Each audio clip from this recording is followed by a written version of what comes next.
Mãos que dão forma ao barro, com técnica e delicadeza. Está nascendo mais uma criação genuinamente brasileira. O filtro de barro.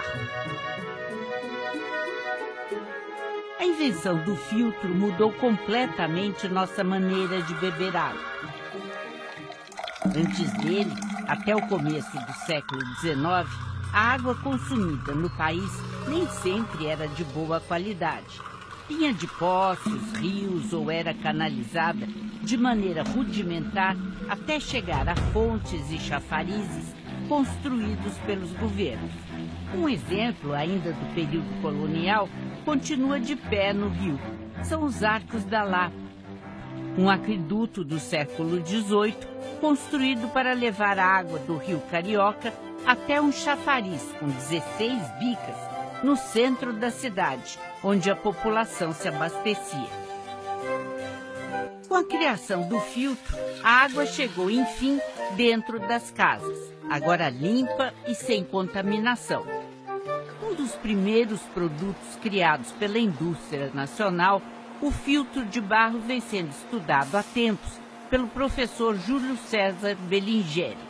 Essa questão da água era uma questão de saúde pública. Nós tínhamos, por exemplo, na virada do século XIX para o século XX, muitas epidemias, né?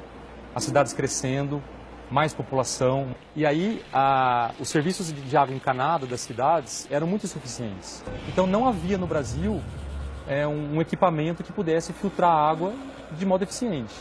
E as pessoas morriam em epidemias, tomavam água suja.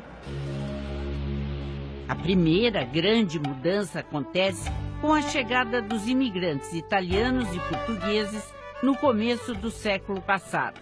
Eles traziam na bagagem as velas para filtrar água que já existiam na Europa. Eram peças rudimentares feitas de pedras porosas. Já os filtros eram de metal ou de pedra. Havia um filtro importado da França, por exemplo, para o Brasil, que era uma grande pedra de perto de 50 quilos, em forma de cuba. Você jogava a água em cima da cuba para filtrar. Quer dizer, era uma coisa muito restrita, muito cara. E complicada, né? Muito complicada, né? Entre os imigrantes que viviam e trabalhavam em São Paulo, um dia alguém percebeu que as jazidas de argila do interior do estado podiam fornecer material para fazer bons potes de cerâmica. E se podiam fazer bons potes, podiam fazer filtros. Deu certo e foi sucesso imediato. Era água pura, fresquinha e gostosa. Com o passar do tempo, o filtro foi sendo aperfeiçoado. No início, a vela era um disco de cerâmica porosa colado com breu e cera. Passaram-se décadas até que chegasse ao que é hoje. Por fora, uma camada de cerâmica porosa.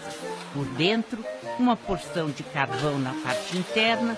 Aí depois ela tem uma camada de prata coloidal internamente, que ao passar a água ela esteriliza, então ela mata as bactérias. E depois ela passa pelo carvão ativado, que vai retirar o cloro. O cloro é excelente para purificar a água, para matar as bactérias, levar até a residência da gente. Mas na hora de consumir, é importante que você tire o cloro. Mas afinal, quem teria criado o primeiro filtro? Este nome a história não guardou. Mas a primeira mão que moldou esse filtro de cerâmica e botou lá a vela e teve a sua água fresquinha e pura, ficou anônima. Ficou anônima, a gente não consegue saber. A gente pode falar com certeza que o filtro foi inventado em São Paulo, né, por causa desses imigrantes italianos e portugueses. Então o filtro foi se disseminando, né, para o resto do estado e até do país. Né? Por exemplo, em Jundiaí, em Jaboticabal também, né, onde surgiu uma aglomeração de empresas fabricantes de filtro. Durante muito tempo, a produção de filtros de cerâmica foi a base da economia aqui de Jaboticabal. A cidade chegou a ter 25 indústrias funcionando, empregando centenas de pessoas. Mas a partir de 1980, com o surgimento da água mineral engarrafada em galão e dos modernos purificadores de água, as vendas dos filtros de cerâmica despencaram. Com isso, muitas indústrias fecharam e hoje existem aqui funcionando apenas 8. Se as vendas caíram, o mesmo não aconteceu com a pureza da água do nosso velho filtro. Pesquisas mostram que ela continua sendo aquela mesma água boa que há pelo menos um século mata a sede de tantas famílias por esse Brasil inteiro. A qualidade da água tratada no filtro de barro já foi avaliada aqui no Instituto Vital Brasil. O Instituto é um laboratório oficial vinculado à Secretaria de Saúde do Estado do Rio de Janeiro. Aqui são feitos estudos, pesquisas e programas de controle de doenças que ameaçam a saúde pública. Em um dos testes, os pesquisadores do Vital Brasil usaram água de esgoto para ver se o filtro de barro seria capaz de eliminar todas as impurezas. O resultado surpreendeu até mesmo o presidente do Instituto. Nós pegamos a água proveniente de esgoto, portanto esgoto, misturamos com água mesmo, para contaminar essa água de uma forma proposital e colocamos então essa água no filtro de barro. E aí fizemos a cultura dessa água antes e depois da filtragem. A água ficou limpa? Ficou limpa e própria para uso, própria para beber. Que nota o senhor daria para o nosso filtro de barro? De 1 a 10? 10.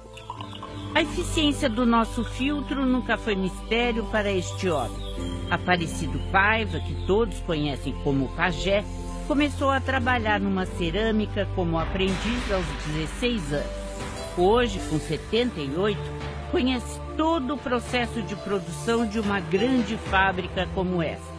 Tem um talento incrível para reconhecer a qualidade da argila, pela cor e pela textura.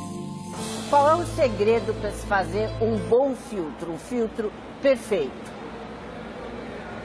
O segredo começa lá na jazida. Lá que começa. Aí você já sabe onde você vai tirar uma argila, onde vai tirar outra. Eu digo uma e outra porque as argilas são diferentes. Daquelas argilas que você tira ali daquela jazida, você vai ter que fazer uma composição. Porque o nosso filtrinho, ele tem que ter uma certa porosidade para ter uma troca de calores. Não é isso? Para a água sempre estar fresca. Mas todos esses anos passados na jazida, no torno, nos fornos, foram mais do que uma carreira brilhante. Foram uma vida de dedicação. Adoro, adoro, adoro o que eu faço. E se eu morresse hoje e pudesse voltar novamente, eu voltaria na cerâmica. Por quê? Eu amo isso aqui. Eu vim do barro. Eu sou fruto da terra, meu amor.